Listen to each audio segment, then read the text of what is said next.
realmente não considero o ensino médio como um período da minha vida cheio de momentos marcantes. O que pode explicar porque eu nunca fiz um vídeo falando de qualquer experiência minha nessa época. Bem, até agora, deixe eu contar pra vocês a minha lembrança mais querida, o teatro do ensino médio! Como muitos de vocês provavelmente já sabem, eu realmente gosto de assistir apresentações no teatro, e é uma das coisas que eu senti muita falta no passado. Eu não cresci com uma formação em artes cênicas, mas eu sempre quis ser uma parte do palco. Eu não sei cantar, então musicais estavam fora de questão. Mas eu tive a oportunidade de participar de 2 peças teatrais do ensino médio, e honestamente, elas foram as melhores partes da pouca memória que tenho do ensino médio. Então, no primeiro ano do ensino médio, a primeira peça que eu fiz teste se chamava A Abstinência de um Violoncelo. Resumindo rápido, é uma peça super falha sobre um homem de família chamado Andrew, que quer desesperadamente conseguir um emprego em uma grande corporação. E para agradar o responsável por avaliá-lo, ele tenta ao máximo possível apresentar ele e sua casa como elegantes, escondendo tudo que faz a família dele interessante. Ele recebe conselhos de seu vizinho mais novo, Perry, que está cursando uma escola de negócios, e aparentemente é a pessoa mais qualificada para ensinar Andrew as maneiras de agradar os novos corporativos. Perry também está perdidamente apaixonado pela filha de Andrew, Joanna, que basicamente só o enrola para que ele ajude seu pai a conseguir um emprego. Havia, é claro, vários outros estudantes fazendo teste para a peça, um deles sendo minha amiga Kate e uma garota que vamos chamar de Bethany. Bethany era o tipo de garota que, por alguma razão, sempre sentia que precisava estar um passo à frente das outras pessoas, mesmo se elas fossem suas próprias amigas. Se Bethany visse alguém desenhando, ela sempre seria a primeira a dar críticas não solicitadas. Mas se alguém fizesse o mesmo com ela agiria na defensiva e ficaria irritada. Tipo, se você tem noção do quão irritante isso é, então não faça isso com os outros. Se Bethany soubesse que uma de suas amigas tem um crush, ela faria de tudo pra roubar a atenção dessa pessoa, como se ela de repente estivesse numa competição direta com as amigas dela. Houve várias situações assim. E se Bethany não fosse o centro das atenções, ou as coisas não estivessem indo do jeito dela, ela faria birra e deixaria seu descontentamento mais visível possível para as outras pessoas. Em um pequeno resumo, Bethany era a pior. Pense na Sharpay ou na Regina George, porém tire tudo que faz essas personagens icônicas. Não é fabulosa, nem gata, só rude e folgada.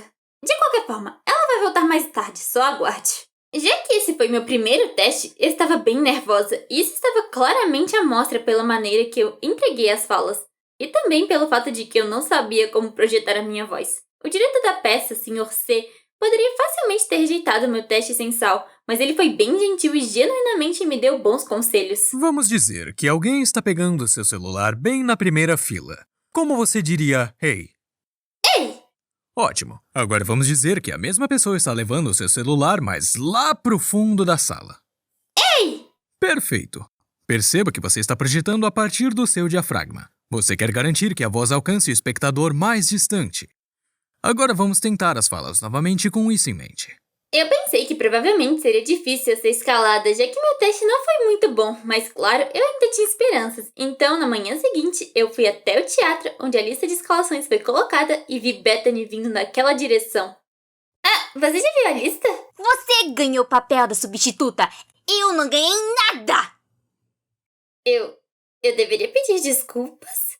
E de fato, lá estava meu nome, bem do lado de substituto. Apesar de tecnicamente significar que não foi garantido um papel pra mim, já que um substituto era só pra substituir no caso de alguém desistir, eu ainda estava muito animada para ir nos ensaios diariamente, e parecia que as estrelas tinham se alinhado por mim, porque em apenas alguns dias, a garota que foi escalada para ser a Joanna acabou saindo devido aos horários conflitantes, então eu era oficialmente a Joanna. Kate também foi escalada, e lhe foi entregue o papel de Perry. Acontece que não tiveram garotos suficientes que fizeram teste para preencher os papéis masculinos, então o personagem do Perry foi alterado para uma lésbica chamada Paris, que ainda estava perdidamente apaixonada por Joanna. Já que eu precisava praticar minha projeção durante o almoço e nos dias de ensaio, Kate e eu íamos lá fora e praticávamos a entrega de nossas falas enquanto ficávamos bem longe uma da outra, para nos acostumarmos com a projeção. Eventualmente ficamos tão boas nisso que nós éramos as mais barulhentas, tanto dentro quanto fora do palco. Eu estava preocupada com o quanto o medo de palco podia afetar minha primeira apresentação no palco, já que eu tinha ficado muito acostumada a apresentar numa sala vazia, mas eu descobri um hack. Eu sou cega como um morcego. E eu pensei, já que eu tenho todas as instruções dos meus movimentos memorizadas de tanto que ensaiei elas, eu não precisava realmente dos meus óculos para ver algo no palco. E se eu os tirasse, eu não conseguiria distinguir os rostos na multidão. Isso pareceria uma gororoba multicolorida. Seria como se eu ainda estivesse atuando em uma sala vazia. Toma essa, medo de palco! Mas, mesmo com esse bom hack de atuar sem óculos, não impediu o nervosismo de pré-apresentação de me afetar. O Sr. C também era professor universitário de História da Arte, além de ser o diretor da peça. Então, eu tinha aula com ele sempre no final da tarde. No dia da nossa noite de estreia, o Sr. C anunciou para a sala de História da Arte que a peça começaria naquela tarde e incentivou que todos fossem ver, principalmente porque uma de suas colegas de classe estava atuando. Depois de perceber que teria de fato uma plateia, isso finalmente me atingiu e comecei a silenciosamente chorar na minha mesa. Eu sei, mas que covardezinha! É um pequeno papel numa peça de ensino médio, Emily. Não é grande coisa. Bem, eu não me considero uma pessoa ansiosa em qualquer sentido, mas eu não consegui segurar a preocupação com o pior. Tipo, e se eu trocar a ordem das falas ou errar? E se ninguém aparecer e todos aqueles dias de ensaios perfeitos foram em vão? Logo depois, senti um toque na minha mesa e quando me virei para olhar, Jesus! O cara que senta bem na minha direita colocou uma barra de chocolate na minha mesa. Era uma daquelas barras de chocolate bem fininhas que você vê os estudantes vendendo para arrecadação de fundos. Eu não conhecia, sequer já falei com Jesus. E ele não disse uma palavra quando ele colocou o chocolate na minha mesa. E até hoje, eu ainda não sei se ele fez isso porque percebeu que eu estava nervosa ou se foi apenas um chocolate de boa sorte hoje à noite. Mas foi um gesto realmente legal que ficou comigo e genuinamente me fez sentir melhor. Resumo da ópera. A peça terminou indo muito bem em ambas as noites. Um dia depois da última apresentação, eu estava andando com a Bethany e outra amiga. Eu assisti sua peça ontem. Ah, assistiu? Você gostou? Eu tava cuidadosamente observando sua atuação em particular e eu senti que sua entrega foi meio fraca, pra ser sincera. Se eu tivesse atuando como Joana, eu teria mostrado muito mais emoção durante a cena com pares. Tipo, eu senti que você não foi expressivo o suficiente, mas ok, né? Ok, bem, Bethany. Da próxima vez que você for escolhida para ser a Joana, sinta-se livre para entregar as falas do jeitinho que você bem entender. Como eu disse, a pior. Pulando para o segundo semestre e eu estou nos testes para a segunda peça do ano. Sr. C, sendo não conformista que ele é, escolheu uma comédia shakespeariana de 1594 chamada A Comédia dos Erros. Resumindo, A Comédia dos Erros é sobre dois pares de gêmeos idênticos que se separam e, sem saberem, acabam na mesma cidade onde confusões de identidade atrapalhadas, identificáveis e confusões começam. Tenho certeza que ele escolheu essa peça porque, pra sorte dele, ele já tinha dois pares de gêmeos idênticos na sala de aula de teatro. Um dos pares sendo Soleil e Kate, então é claro que os gêmeos tiveram seus papéis garantidos pra eles. Eu fiz testes na esperança de conseguir ou o papel de Adriana, a esposa estressada e irritante de um dos gêmeos, ou o papel da irmã dela, Luciana, a doce e meiga donzela solteira que o outro gêmeo se apaixona. Dessa vez eu estava bem menos nervosa e bem mais animada com a possibilidade de estar no palco ao lado de uma das minhas amigas mais próximas. Bethany estava fazendo teste também, porque, é claro, ela estaria. Na próxima manhã eu descobri que iria interpretar o papel de Adriana e Bethany interpretaria o papel de Luciana. Eu estava tão animada.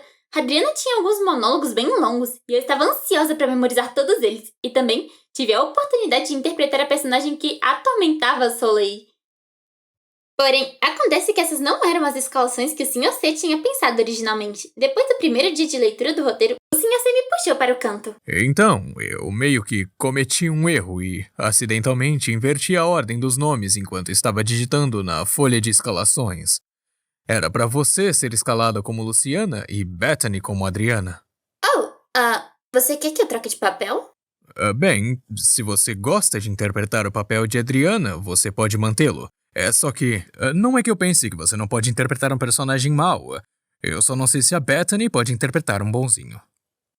O Sr. C era nesse naipe até agora? Eu genuinamente estava animada com a ideia de interpretar o papel de uma personagem mais temperamental e, pra ser sincera, meu lado mais mesquinho estava bem ciente que a Adriana era um papel maior do que de Luciana, e eu não iria permitir que Bethany esfregasse isso na minha cara pelas próximas semanas. Então eu disse ao Sr. C que eu queria manter o papel de Adriana, com o que ele concordou.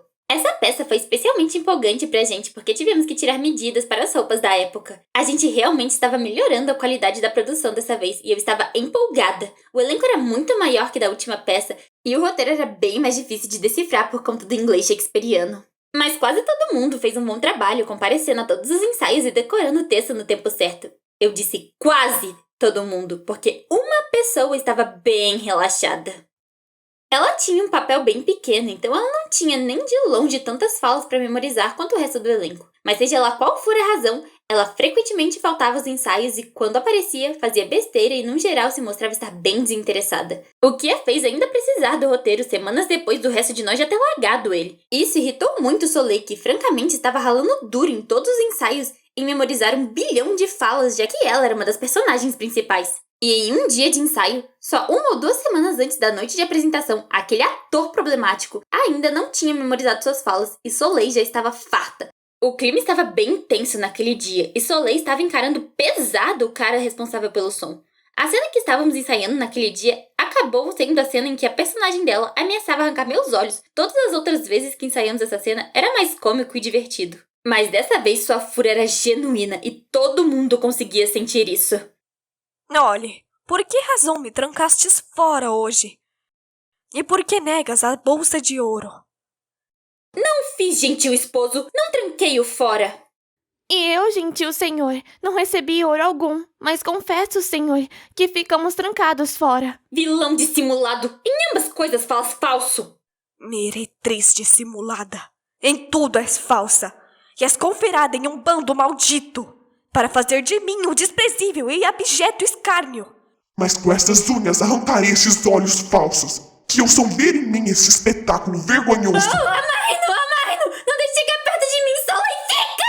Como devíamos ter previsto, o preguiçoso acabou largando a peça apenas dias antes do dia que devíamos apresentar. E como não havia substituto dessa vez, para cobrir esse imprevisto, tivemos que pegar alguém da equipe para ler as falas do roteiro para aquele personagem específico. É claro que o Sr. C estava irritado. Mas tirando isso, o show inteiro foi incrível nas 2 noites. E se você está curioso sobre como Bethany se saiu como a doce Luciana, eu vou admitir, ela fez um bom trabalho.